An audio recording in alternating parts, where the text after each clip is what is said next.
Welcome. Hi, Carol. Hi, Craig. Good to be with you. Also good to see you, and thank you so much for taking the time and just hanging out and being with us and educating us and talking to us and Like you old know the, times. like old times. That's right. The one thing that I've always respected and loved about what you do is you take this extraordinarily complex conversation and you make it so easy to understand and put it into words that the layperson can really connect to. So I'm hoping we're gonna just have our journey today. Good, great.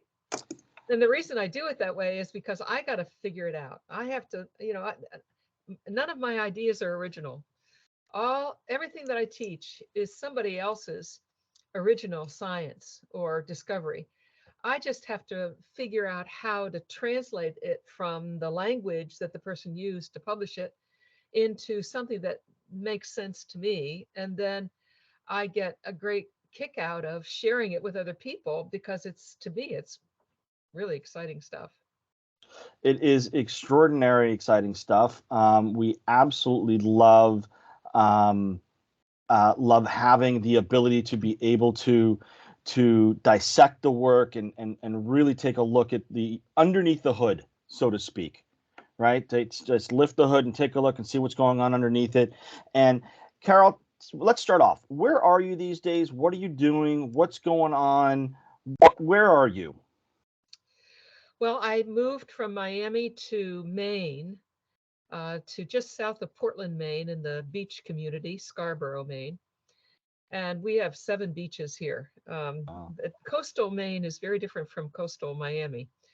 Um, but I enjoy it very much. We live in the woods. We live in the forest that's on the edge of the marsh, which is on the edge of the ocean, just a mile and a half in from the ocean, in southern Maine. Um, and so I have the seasons again. I didn't grow up in Maine. I grew up in Pennsylvania, but my sister moved here in 1983 and reared her children here. And so I just realized that when I retired, that what I wanted to do, if I wasn't committed elsewhere, was that I'd retire to where Sue was. And we actually share a big house together in Maine. And I have my Maine license, but I haven't been treating patients as a professional manual therapist, physical therapist. I do co-treat with the person who gives me my Barnes myofascial release.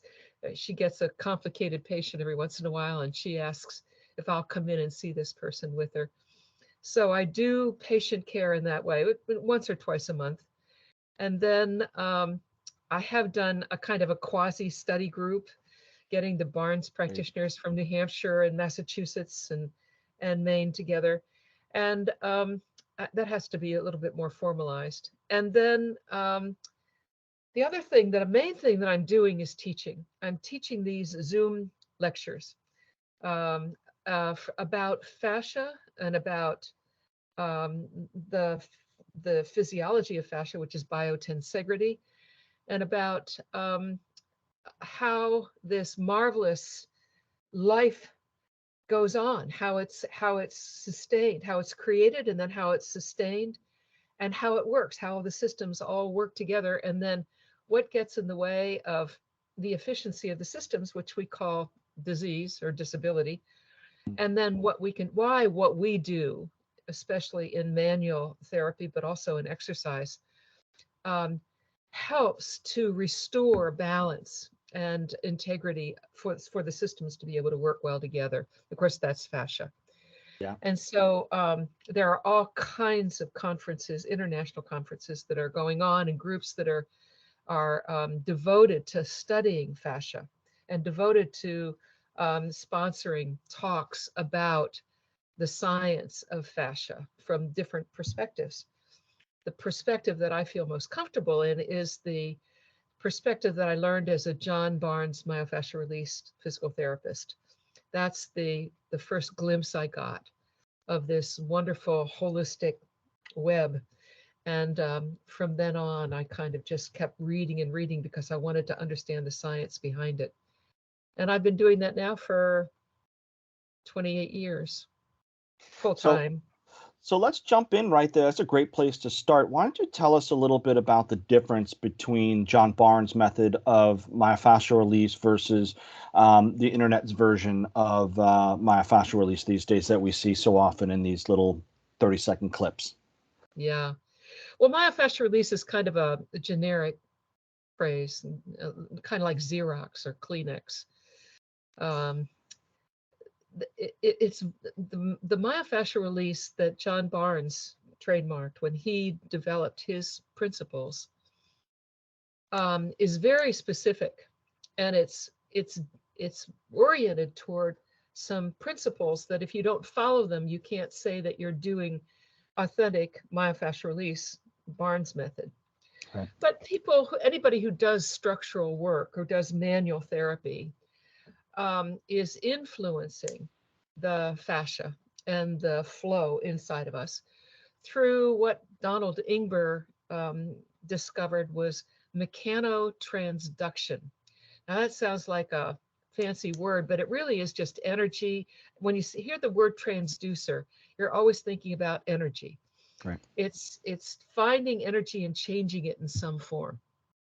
So what we found out was when we touch anywhere on our skin, the infrared energy in our palms and the presses into the skin, and there are special skin is embedded in fascia. So we have fascia from the outermost layer of our skin to the innermost layer of our bones. There's no ending to this.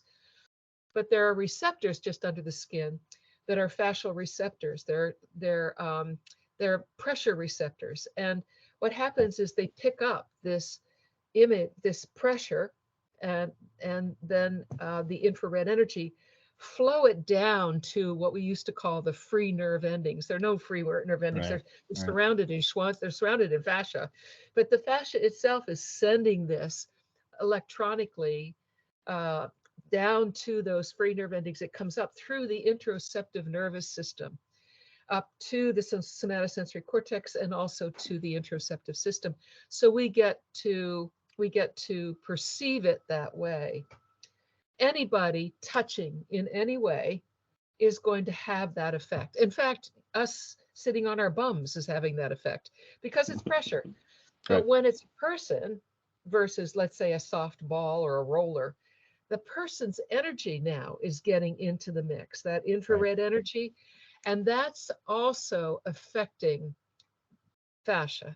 And what Barnes found out was gentle pressure, not the deep knuckle pressure or elbow pressure, but gentle pressure. Go down to where the person pushes back, and then open up your hands. So it's pressure and elongation of the fascia through the skin, using the skin as a tool, and then waiting there at the barrier where you get stopped, and Yeah. then waiting there at what he calls the fascial barrier.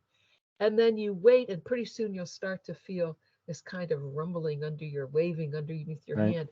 And you just focus on it and you stay with it. And it opens up and it opens up. And what we're finding out is because of the nature of the soft tissue of fascia, the ground substance, it's a type 2 gel. And what happens with pressure and temperature, it melts and it actually becomes thinner, becomes less stiff, more Mm-hmm. compliant. And then when you take your hands off, it becomes hydrated. It's like a reverse osmosis, and fluid comes in from the capillaries. And so then people get up off the table and say, "Oh, I feel so much lighter." And they felt this all through their body, not just where we were working. That's in contrast to, at the most foundational physical therapy ways of massage and trigger point release, and it's a linear method. You're looking at one problem in a shoulder and you're staying with that shoulder, and you're manipulating the tissue and trying to tear at those cross links. That's very different from what John Barnes suggests. Barnes is a holistic process. You evaluate where the restrictions are, you treat the restrictions in on the table or sitting or standing, but in the special principled way of pressure and elongation. And then you wait 3 to 5 minutes, and then you go on to the next one and next one, wherever the fascia seems to be calling, so to speak, for anywhere from 20 minutes to 50 minutes. And then fascia gets to take in this information. All energy flow is information in the body. The cells are picking up information. Now, we don't know what the nature of that information is when a therapist is treating a patient. We have some suspicions, but I don't want to go there. All I want to say is the cells now can talk to one another because the fascia is opened up. Those restrictions are like hard leather. It's that condensing of the fluid of the polysaccharide ground layer, and the stiffness keeps the cells that are embedded in it from talking to one another, from sending out messenger molecules, for the immune system sending in T cells, or the even glucose getting to the cells, and hydrogen being able to get out of the cells, which is cellular respiration through the membrane. Every cell is embedded in this fascia. So just outside the cell membrane is the fascia, and the microtubules of the fascia are bringing this information in through the membrane of the cell, through what we call integrins, these little protein molecules, right. And it goes through into the cytoplasm, where there are more tubules, into the nucleus, where there are more tubules, into the DNA. So as Ingber found out, mechanotransduction communicates directly with the nuclei of cells. And what Barnes found out is you can open up stuck fascia, which is causing alignment problems and pain, pressure on pain-sensitive organs and vessels and lymphatics, nerves. You can open that up, and people then become less in pain, more able to move freely. And then we finish that up, and you're a master at this, in giving beautiful functional exercises that allow that fascia that now has been opened up to support the muscles and to facilitate muscle contraction. We know that muscles by themselves can't contract. It has to be the myofascial working together to tense that muscle, and then the ligaments move in the way that we need to. Right. Thank you so much. That's a great answer. It's fantastic. But I want to come back to what you were talking about when we lay our hands upon another person, and the resonance of that energy that takes place and what's going on underneath your hands in that moment. Can you talk a little bit about the time? What's happening? Why 3 to 5 minutes?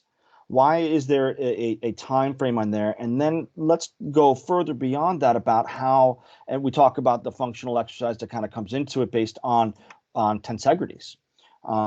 And can you speak a little bit about how, number one, what's going on with those hands for 3 to 5 minutes? What's taking place on a chemical nature, and how those cells are starting to communicate a little bit better as the fascia becomes a little bit more hydrated and a little bit more open? And how, from a tensegrity perspective, does that allow for greater fluid mobilities? Well, that's a very good question. When John is asked why 3 to 5 minutes, John always responds, or most of the time that I've heard him respond, he responds, "That's nature's way." You can't expect to rush this process. Many of these restrictions we're dealing with got planted there many, many years ago, and they just got piled on top of the other, one on top of the other. One trauma on top of the other. Right. We get rid of one density, and then we're down to another density, and then down to another density. So that's the response to that question. Now, biotensegrity. It turns out that fascia is the container for an energy system inside of us that functions to keep the cells open and to be a network of flow, of all the flows within the body that are absolutely necessary for human function. Let's use an analogy. Well, tensegrity, first of all, is the name of an architectural structure that is characterized by discontinuous struts held together by a continuous web of elastic or string. And then there are no pillars in it. It's just an open, usually an icosahedron. It's an open sphere of some sort, where these struts don't touch each other, but the string just goes around and connects them all and keeps it open. And it's analogous to a balloon that is rubber or plastic on the outside, and you blow it up with air. And the air from the inside is pushing out on the skin of the balloon, and the skin and the atmospheric pressure is pushing in on the air on the inside of the balloon, and then you are able to keep a shape. And that's that energy that we receive. It's present in the sperm, it's present in the egg, and when the fertilized egg becomes an embryo, that energy then becomes our energy. And it is a wisdom energy that's able to, we don't know, there's speculation about where it came from to begin with.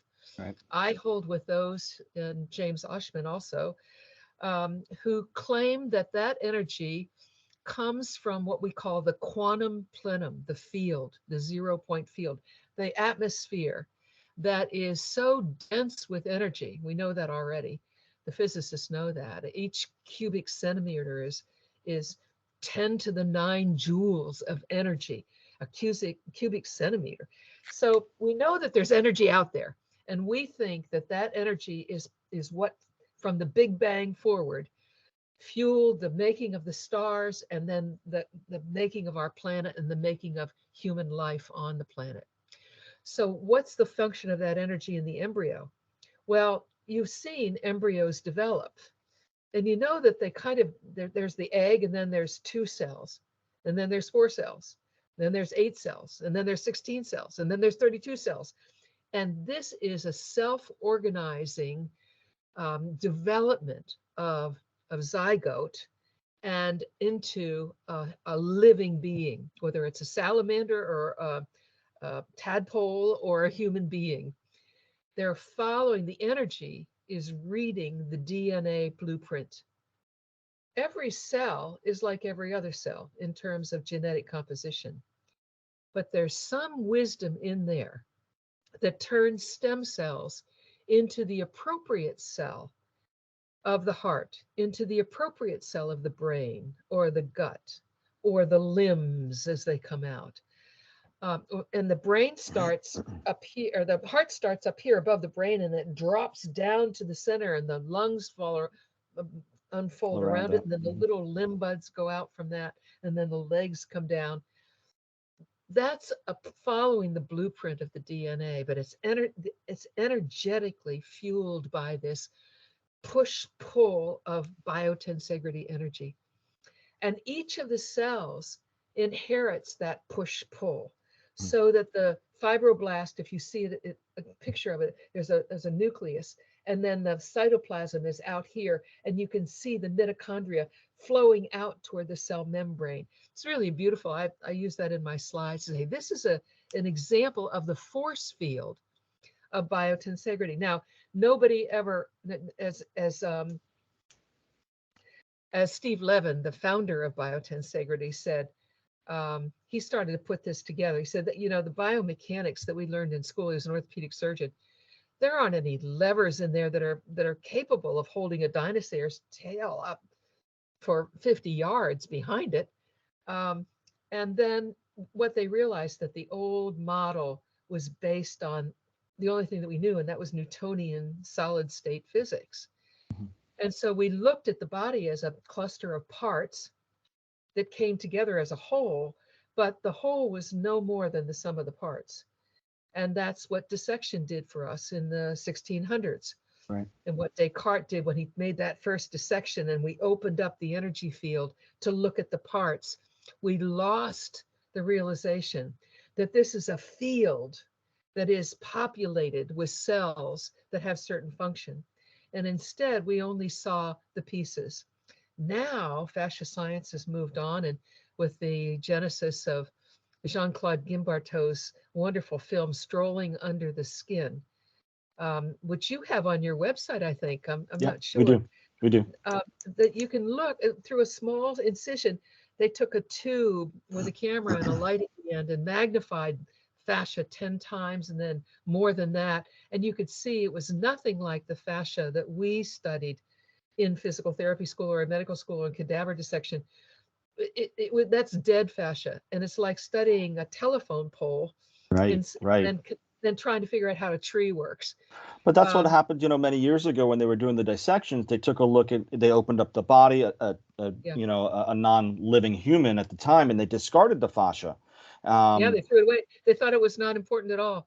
And it right. turns out it's the most important. Nothing else can function without it. And that's part of the biotensegrity structure that allows that 50-foot tail of the dinosaur to be able to held up, because we now That's right. know that fascia is not in layers. That's right. It's It's ever density. present in multi-dimension Right. and based on It's density, a please. web of densities. Right. Right. And so the way we used to study fascia, like we said, we study a Yeah. cadaver much like we would study a telephone pole, because it was on a That's what non-living we had. human, Yeah. right? That's what we had at the time. How has the study of fascia moved forward? Where are we today? I mean, you mentioned James Oshman and his energy medicine, and Steve Levin and the dissection techniques, and Jean-Guillaume Berthaud, the strolling under the skin, has now really shown us in living humans how to study fascia. Where has it gone to? Where is it going to?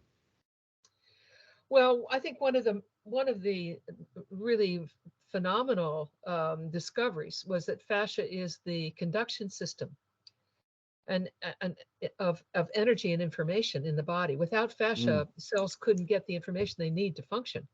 So it's yeah, the literal root, the copper wire conduction of information into the fascias. That information takes place in different ways: fluids, subatomic particles, hormones, cytokines, little messenger molecules. How do the platelets know and the fibrinogen know to come and close that wound right. in milliseconds? I mean, they're on their way. How does the information get to the blood to send that material in to stop that bleeding? Um, and Candace Burt's book, Molecules of Emotion, opened up the whole fluid nervous system, the neurotransmitters and the neuropeptides and the steroids and the hormones that are flowing through the fascia. Um, and that is information. It's run by the pituitary gland, but it's part of the immune system, part of the endocrine system, part of the digestive system, all runs on these messenger molecules. There's more um, the endocrine glands in our gut brain is more massive than the cells in our brain and our head, because it's sending in information about digestion, about Right. moving the peristalsis on or slowing it down. The neuroendocrine system turns out to be a very important system. All of this is embedded in fascia. And I love to use James Oshman's quote. I have it right here so I don't forget it. James Oshman said, fascia is a semi-conducting liquid crystal matrix which stores and processes vast amounts of subliminal information, of non-neural information. And it's the primordial matrix of consciousness. Now, what fascia science is finding out is that, along with Ingber's ideas of mechanotransduction, along with the study of what happens with pressure and temperature on the gels, along comes Gerald Pollack. And he says this water inside our cells is not like any water that we have outside of our cells. That H2O that's taken in through the gut gets transformed from an H2O, two hydrogen, one oxygen molecule, kind of a cube like, Yeah. into a crystalline flat. That's how you know you've got a crystal. It's a flat, and it's got hexagons in it. It's H3O2. That's crystalline. You push on it and the electrons, it's very unstable. Electrons are flowing all over the place. But what we found out was the collagen of the fascia. Collagen, it really makes most of our body, and there are 13 many forms of collagen, but it's always a triple helix. So what's that mean? A triple helix? Well, it spirals around itself, and then it's got these little projections. And the H3O2, the electrons hook onto the little projections, Mhm. and they hydrate the collagen. And that, when that's pressed on, pressure, then that impacts the collagen. But collagen resists change, structural change. But that heat and that long term, 3 to 5 minutes, starts to get that collagen and unfold it. It unfolds the elastin. So it's like Right. origami that's been all kind of mushed together in our fascial restrictions. And then when we press on it, it starts to unfold, and it takes its shape that it's supposed to, so that fascia can be open and reorganize itself.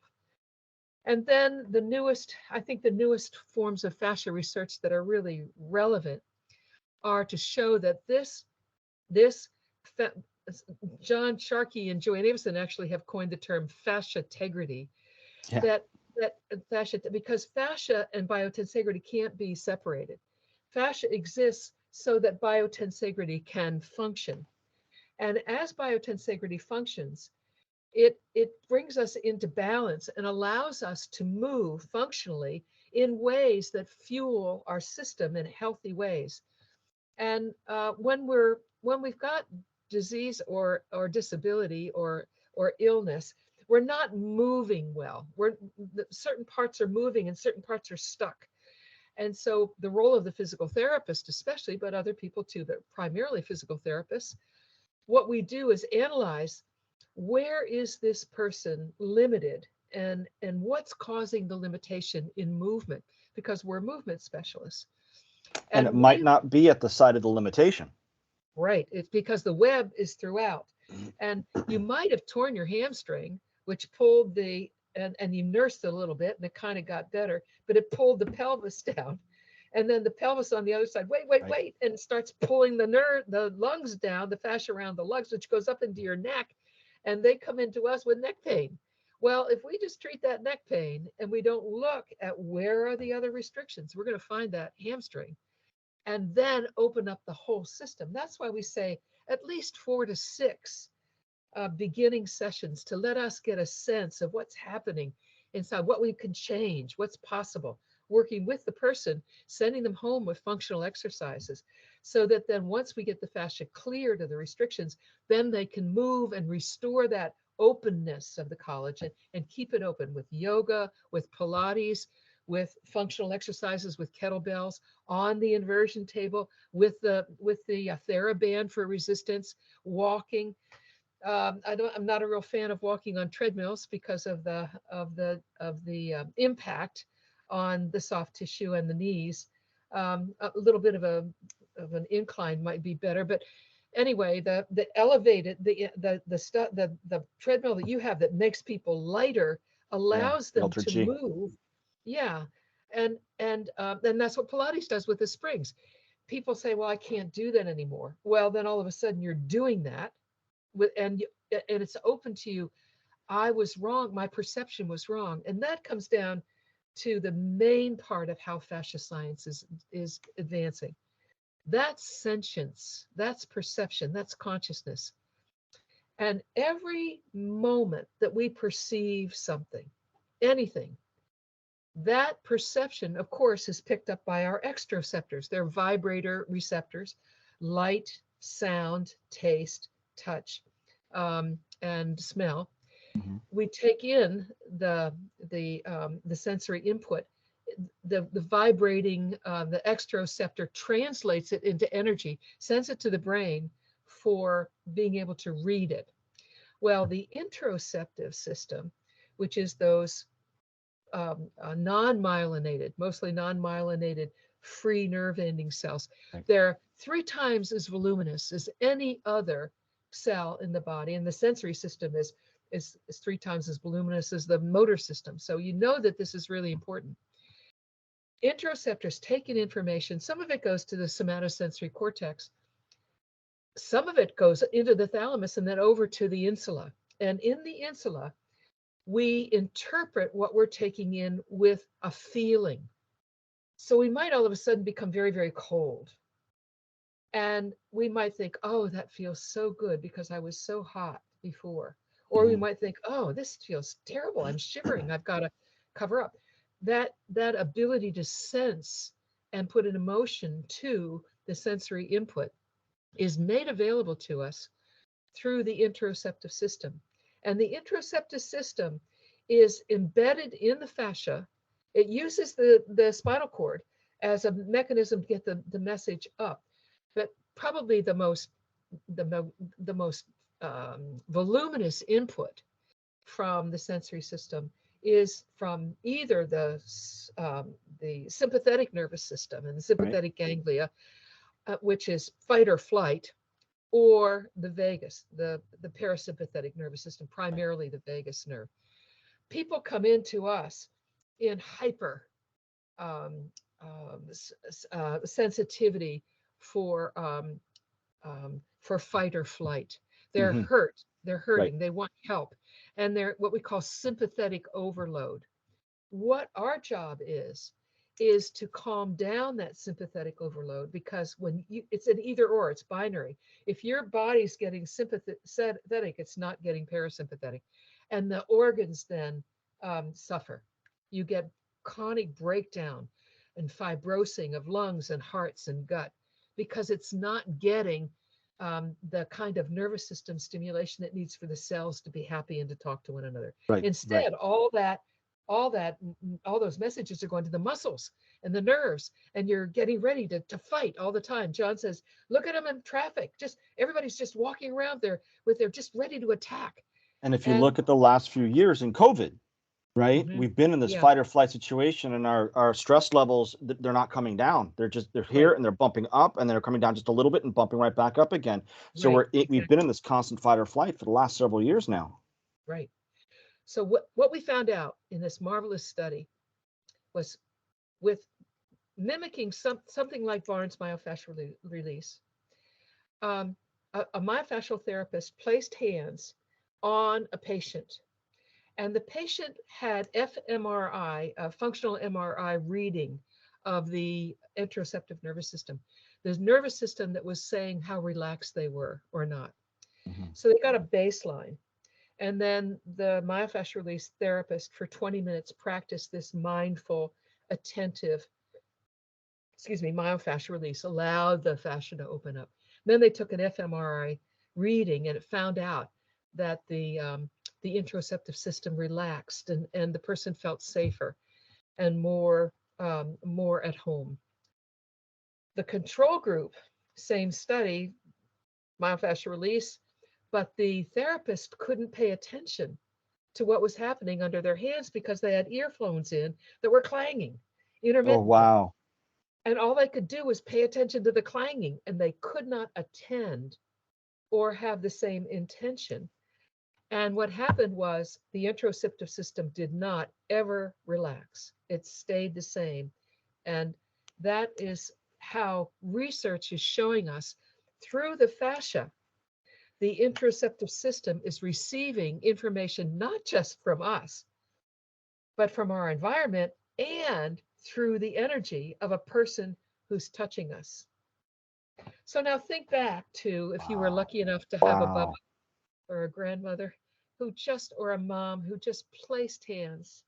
My grandma Lucy used to just take my head, face in her hands. She'd say, I love you so much. Now, every time I do the TMJ release, I remember not just my grandmother, what it felt like when she did that. Now, that is going to translate into a kind of a compassion that cannot be replicated when you're thinking about what you have to do after work before you get home, or did somebody remember to take the dog out. When your mind is there, your hands might be doing the work. And that's why John Barnes always says, get out of your left brain, drop down into your body where your innate perception, your proprioceptors are. And he would add, I'm sure, interoceptors now. It's the proprioceptors and interoceptors working together to bring about change. And we're not so much trying to fix fascia as we are trying to help it to be more efficient.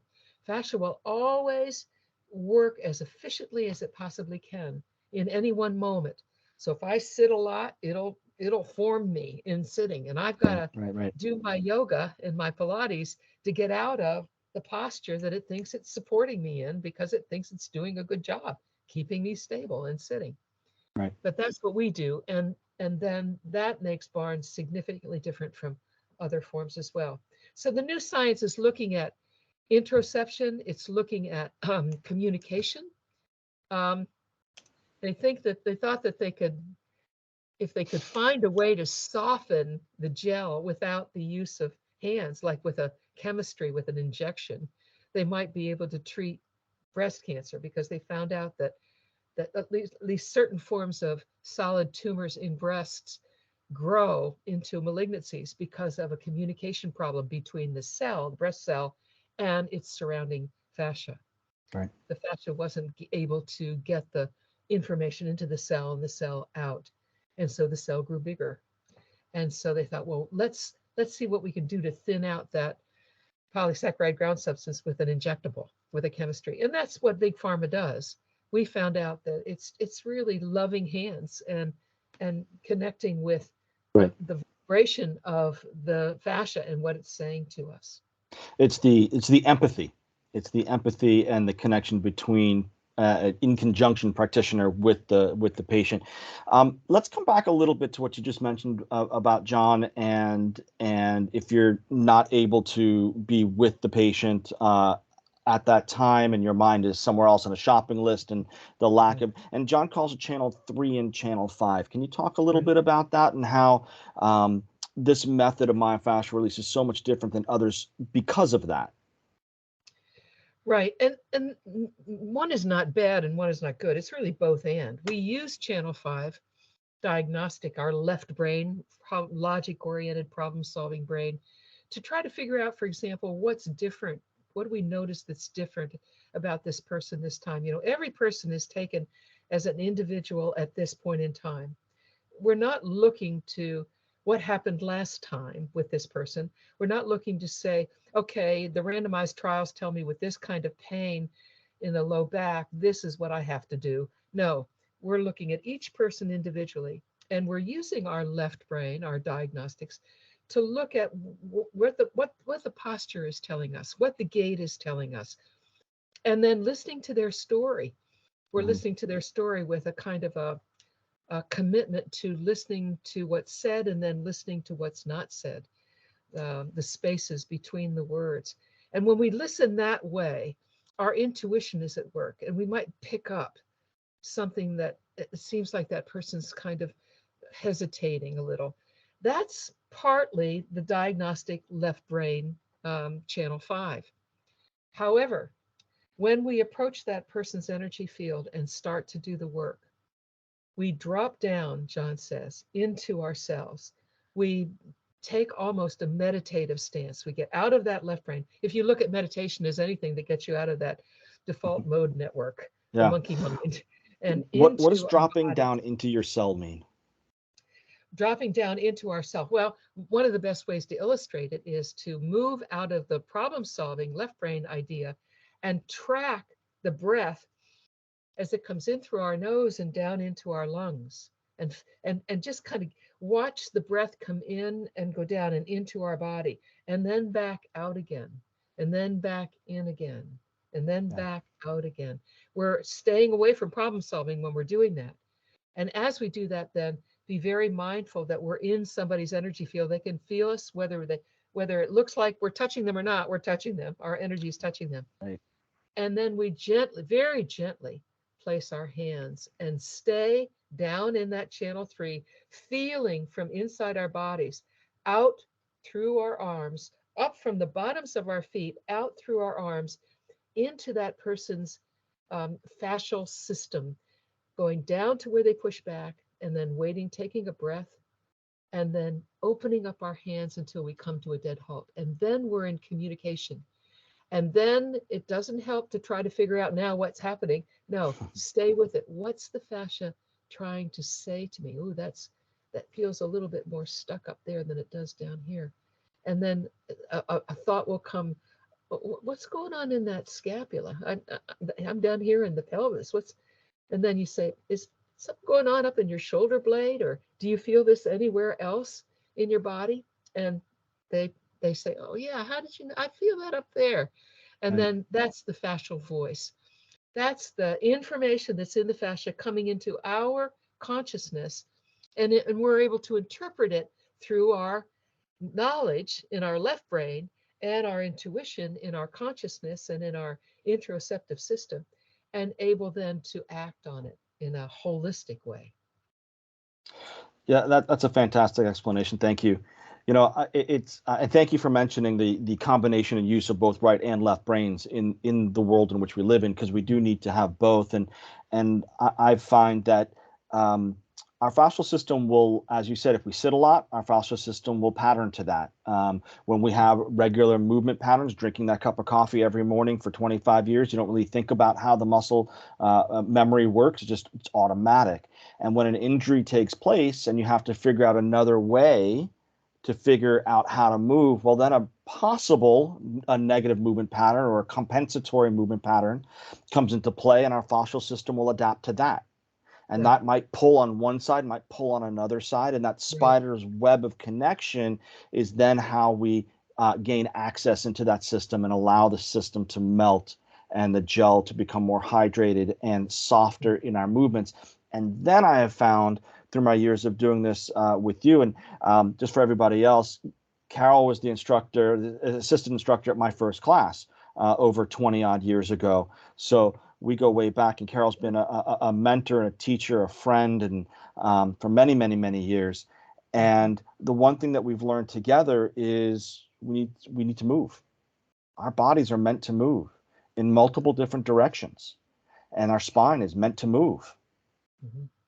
And it's so erroneous to think of the spine as being a column. The spine is densities of bone, which is crystallized fascia, lying in a trough of fluid fascia surrounded by very, very tough fascia. And so you remember that person who came to us who had fallen off a horse, and she came to us for an intensive. Yes. And she crumpled her right leg or left leg underneath her. Well, we got a lot of the fascial restrictions loosened up, but when she tried to walk, she could not bear full weight on that left leg. And that's a really good example of how the body will resist putting itself in harm's way again because of some misperception in the emotional nervous system, in the interoception. And so what we had to do was, I think what we did was we first got her on an inversion table, treated her, then got her on an inversion table and opened up 5 minutes of opening up that fascia and anti-gravity remove gravity situation. And then we would walk with her, and I would take my hands around her hips. And as she came forward with that left leg, I'd press down to give her an a proprioceptive input into the joint of her hip to cue her to take weight. And over time, she undid that negative learning because she had the muscle power. She just didn't have the emotional pattern. I've watched you work with people in beautiful ways to get them to be able to stand on one leg practically and bend at the knee and pick something up off the floor and turn around and put it behind them. And the functional exercises that you use are so creative, so much more Thank you. creative than sitting at equipment and opening and closing and opening. Well, we know that life doesn't exist at a machine. No. Life moves out in space, and there's no specific angle. Right. We need to be able to become masters of all of those angles. Yeah. And gravity treats us all the same way. gravity's always going to win. You mentioned the intensive program that we did with this woman after her horse injury. Tell us a little bit about the intensive programs, why they work, why they're necessary. Give us a little bit of a spiel on that. Well, an intensive means more than usual, one hour a day, once, twice, 3 times a week. It means more than 1 hour a day, usually 2, 3, and sometimes 4 hours a day of working with one person over a period of several days. John insists on 2 weeks, 10 days. Other places might not, but you're receiving myofascial release at least 3 of those hours, so that when we release restrictions, the body can't go back into life. And then let's say that there's a golfer who has a pattern that's interfering with the distance that the ball goes and the accuracy with which he hits the ball.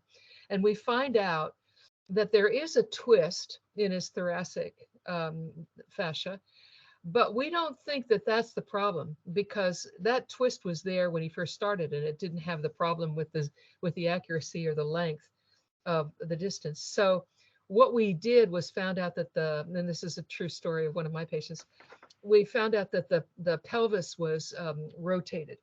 And so I taught him how to de-rotate. And then if they came in for an intensive, what we do was we would look to see where the structural problems were. We de-rotate the bones, and might use softballs and rollers and so forth, and opening up the chest, because we tend to be, gravity tends to pull us in this direction. And we do what we can to open up to balance that out. And then over a period of days, Monday, Tuesday, Wednesday, Thursday, Friday, by Friday afternoon, we take before and after pictures, and their morphology has become more symmetric, and their pain is much less. And the look on their face and the emotion with which they speak of hope and possibility, and then they have their home program to take home and continue with the patterns that they developed during the immersion. It's usually at least two therapists doing this, and sometimes three. The peak experiences that I've had in being a myofascial release physical therapist have been with you, Craig, and with Tara Carrington in the immersions that we did from 2014 to 15 to 2019. They were very, very powerful experiences for me. It's the immersions are truly amazing, and we find that not only are people coming in with a physical twist in a spine, whether it be in a thorax or a pelvis, they might be coming in with a chronic dysfunction that has been 20, 30 years in the making, that has led to a fully emotional scar that that can be opened. A door can be opened, and they have the opportunity to step through and experience movement without pain, hopefully by the end of the session. And it's really a life-changing experience. Right. Some of the most dramatic are the women who come in with a cesarean scar that had a traumatic cesarean, an emergency cesarean, and all of the emotion and fear, and the regret and the pain of when they wanted to have a natural childbirth is stuck in that scar. And very often when we're doing scar release, the emotions start to bubble up, and you see the tears in their eyes, and they remember it as if it were yesterday. Because what we found out is the combination. We don't think it's just the nerves or just the fascia. We think it's the combination of the pattern of the web of emotion and sensation that was placed in the system at the time, stays gelled in that web. So it's a combination of the nerves and the fascia that because it's crystalline, it maintains a memory. It has a memory storage. So when we're moving electrons in that, those doors are open. The threshold is a very excellent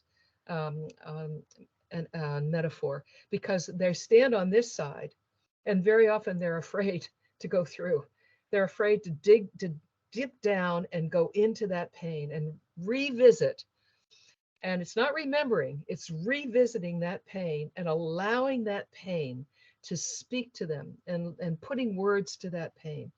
Whatever trauma, whatever negativity, whatever, and especially if it was abuse, being able to shout out against the abuser, being able to find your power, not feeling powerless anymore, transforms people. They come out as different people from the sessions, and the gratitude is immeasurable. And then we get to just simply bask in their victories, because we were just following the principles and just doing what, with sensitivity and with compassion, doing what we were taught by this master, John Barnes, who figured it all out. And now the science is all catching up and able to explain it. And in fact, I have an explanation of Barnes myofascial release on my YouTube channel. I presented Barnes myofascial release for the Fascia and Pain Summit last year. And recorded it, and then John said, "Would you put that on your YouTube?" So I had to develop a YouTube.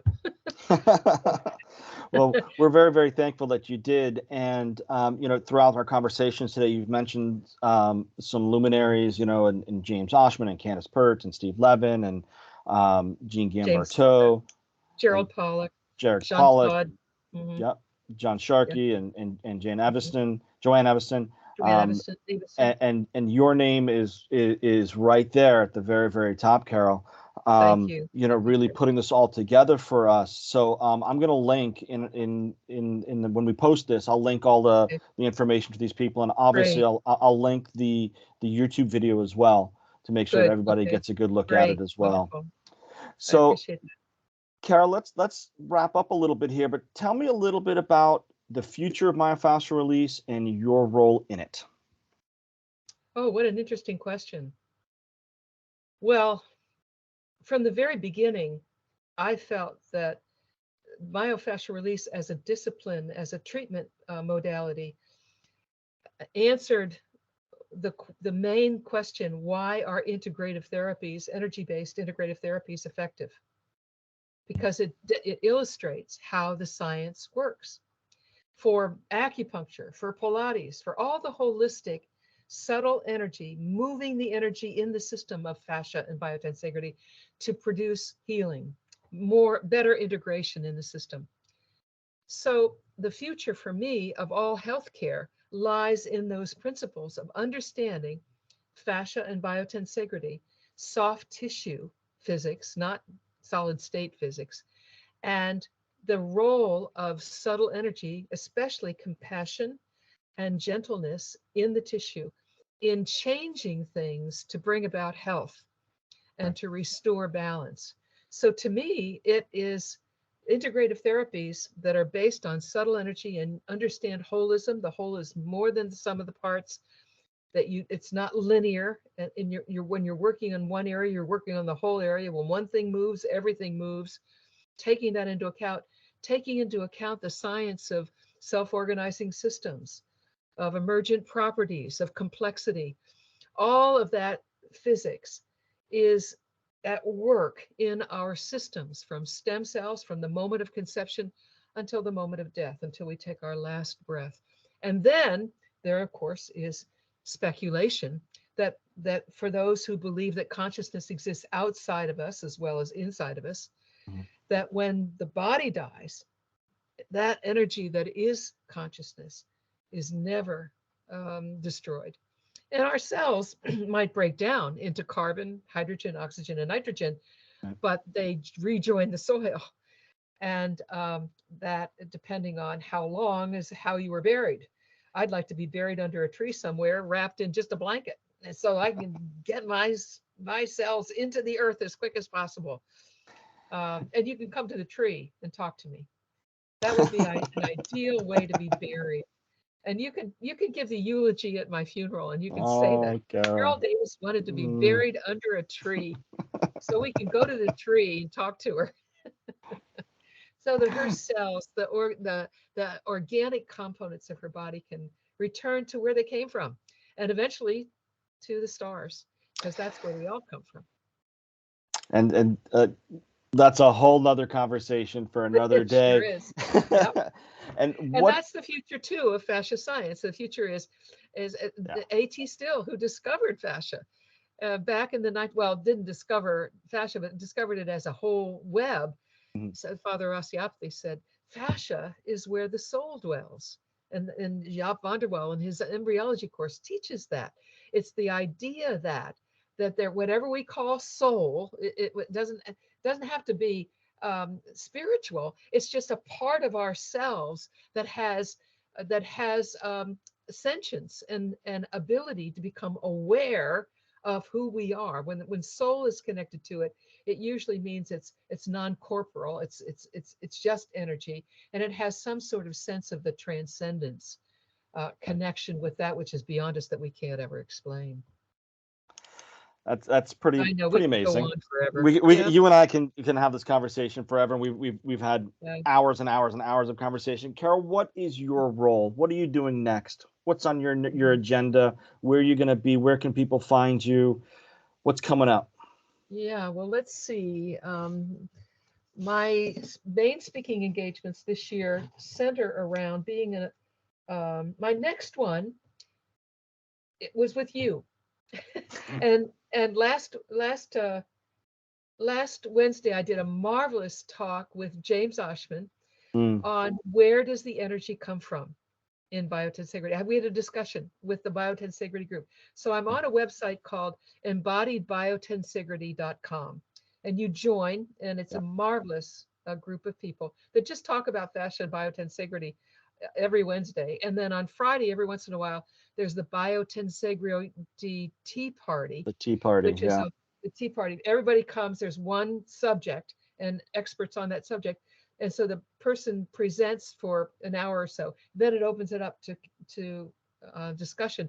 And there are musicians and poets and engineers and all kinds of different people looking at tensegrity from their perspectives. We're looking at it as biotensegrity and what difference it makes in our particular manual therapy, movement therapy, or whatever. But the big focus for me this year is that I'm a guest lecturer at a school in Dublin, Ireland. And I'll be going to Dublin on the 4th of July for the week and talking in a postgraduate course for manual therapists that John has given special permission for me to teach Barnes myofascial release to these folks who have already a master's degree in manual therapy. Right. And I'm teaching them post-grad work in how is Barnes different from what they've learned. Mostly they've learned structural integration, Rolfing. And I'm going to be speaking about how what we do is different. And I'll be comparing and contrasting with the structural integrators as well. But that will be the first week in July. And then I'm doing online preparation for that in May and June. And then Dan Neville, everybody who's in Miami who's had acupuncture has heard of Dan Neville, Yeah. We has love Dan. NSEV website, and he's starting an academy. And he understands that what I've said before, that understanding fascia and biotensegrity opens up the scientific world for whatever integrative therapy you want to practice, whether it's acupuncture, which is his main area, but he's also looking at all kinds of somatic therapies and chiropractic and sound therapy and he wants me to be a lecturer in his academy as a kind of this is the 101. This is where everybody starts. This is the science where everybody starts, and then they branch out. And that will be starting later this year. I'll be giving a talk, and then a foundational talk that covers the energy before we're born, all the way down to the energy of resonance in and empathy in the therapeutic encounter, and everything in between. So it's all the scholarly work. Wow. You know, my work on empathy in the 70s.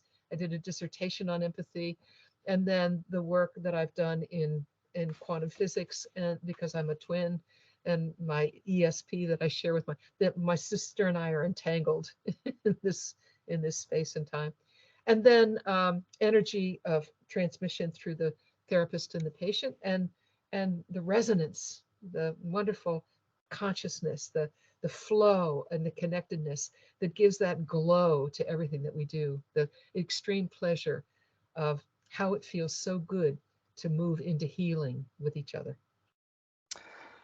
Carol, you're amazing. Picturing from this room. You're absolutely amazing. And then on the road too. And I would love to come to Miami again, and I would love to do another immersion with you guys. I'm letting my Florida license go, so I'd have to do it as a lecturer. I couldn't do it as a clinician, but I'm available. We'll make it happen for you. Great. Carol, thank you so very, very much for this. This is truly a joy. I love you dearly. And we're going to do this again. Okay, whatever. We're going to make sure we It's do. always good to get together with you. Always. I'm going to Yeah. turn off our Blessings camera to now. Rachel and your families, Thank you. Thank you. Thank you. your Thank you. your daughters. Thank you. Yeah, my girls. I'm going to shut off the camera first, and we're going to keep chatting a little bit offline here. So Okay. check it out, guys, as soon as we're ready to publish this out. Hang tight.